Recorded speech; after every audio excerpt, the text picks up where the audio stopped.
एक समुदाय विशेष में अपनी लोकप्रियता के लिए, भारत विरोधियों के बीच अपनी लोकप्रियता के लिए।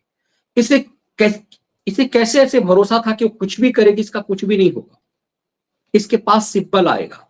सवाल यह है कि संजय सिंह और नेहा सिंह, इन दोनों के लिए कैसे उपलब्ध हुआ, संजय शर्मा और नेहा सिंह के लिए कैसे उपलब्ध हुआ कपिल सिब्बल?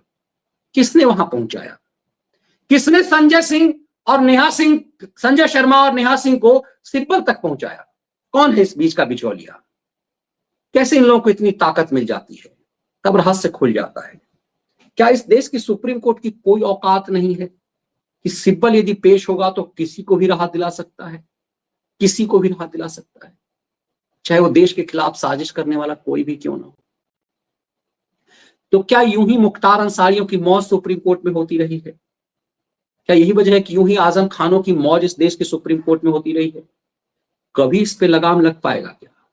या फिर इस देश को सिब्बल जैसे वकील ही चलाएंगे और बाकी वकील सुप्रीम कोर्ट में बस झुनझुना बजाने के लिए ही होंगे?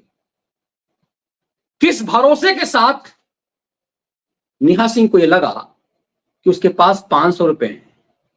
ये गरीबी का रोना रोना अक्सर बॉलीवुडिया नायकों को आप देखते होंगे 60-70 के दशक के, सब बड़े बड़े परिवार के रहे, लेकिन सब अपनी स्ट्रगल की कहानी बताते हैं। अमिताभ बच्चन, जिसका बाप नेहरू का खास था, जिसकी मां बाप इंदिरा और नेहरू के खास थे, वो रोना रोता था कि कलकत्ता में उसे संघर्ष करना पड़ा। उसकी फिल्में इतनी फ्लॉप हुई। दरअसल फिल्में फ्लॉप इसलिए हुई, उसके बाद भी फिल्में इसलिए मिलती थी क्योंकि वो प्रधानमंत्री के फैमिली का था, लेकिन ये गरीबी का रोना रोते थे।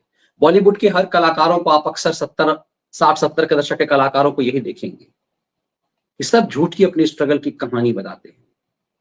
ये इसी ढंग की एक कहानी है जिसमें लड़की कहती है कि उसके पास 500 रुपए हैं, वो 500 रुपए 519 है, 500 रुपए उसमें से वो तबला वादक को देगी।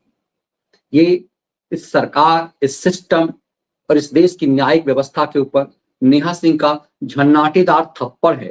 वो देश के खिलाफ, देश की आर्मी के खिलाफ वो कुछ भी बोलेगी, उसका कोई कुछ नहीं उखाड़ पाएगा।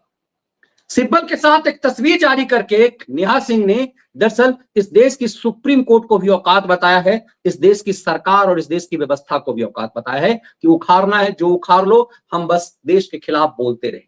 तुम देश के खिलाफ देशद्रोह का मुकदमा हमारे ऊपर दर्ज करते रहो, उन मुकदमाओं का कुछ भी नहीं होगा क्योंकि हमारे पास कपिल सिब्बल है। और यही वजह है कि इस देश में इतने सारे आतंकवादी मौज लेते रहे। इस देश में जिसको सुप्रीम कोर्ट ने फटकार लगाई, इस महिला